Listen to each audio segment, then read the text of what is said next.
Then, on July 10th, 2013, I got the phone call no one ever expects to get, and my life instantly changed. As Dan told me, I became a member of a club nobody ever wants to be a part of. At 28 years old, I became a cancer patient. Unfortunately, my story is far too common. Melanoma is the most common form of cancer for young adults aged 25 to 29, and the second most common cancer in adolescents and young adults aged 15 to 29. I first met Dr. Schuchter on a Friday afternoon in July when she spent 2.5 hours with my parents and me explaining the disease, explaining the treatment options, and making sure we completely understood everything.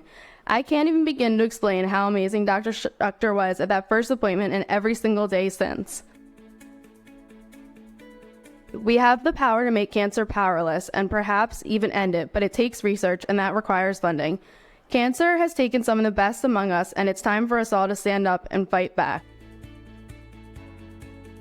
In December, I spoke at Penn, and I led with the joke that I had to read my speech from my notes because I had recently had brain surgery.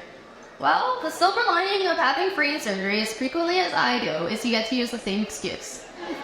As many of you may know, I had my third craniotomy in April. Then had 3 weeks of whole brain radiation and immediately started PD-1, all of which caused swelling in the brain, making my brain what I eloquently termed, and even Dr. Schuchter has adopted, fuzzy. So I apologize in advance if all of this doesn't come out perfectly.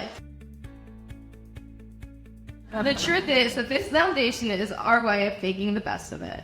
According to the statistics, 75% of stage 4 melanoma patients like myself are dead within a year of their diagnosis. I was diagnosed 11 months ago, and even after having somewhere around 14 brain tumors, yeah, I lost count, I know that those aren't good odds. I can't control those statistics, but part of making the best of it is accepting what I can control and focusing on what I can control. So although we can't change what the statistics on melanoma have been, we chose to make the best of it and try to help change where they are going. Since being diagnosed, I'm lucky enough to have benefited from what have been considered game changers in melanoma treatment options. Sometimes it feels like my medical record could also serve as a timeline of FDA approvals. I was literally finishing one treatment and waiting for the next drug to become available. That's because although these treatments are very groundbreaking and I'm so thankful they're available, they are, in essence, short-term solutions to buy time. When one treatment is no longer effective, you have to hope the next is going to be available. So I don't really consider them game changers as much as extra innings. What I really want to do with this foundation is to help fund the research that will get us past just buying time and will hopefully provide a lifetime to melanoma patients. Thank you all for being here tonight and helping me to make the best of it.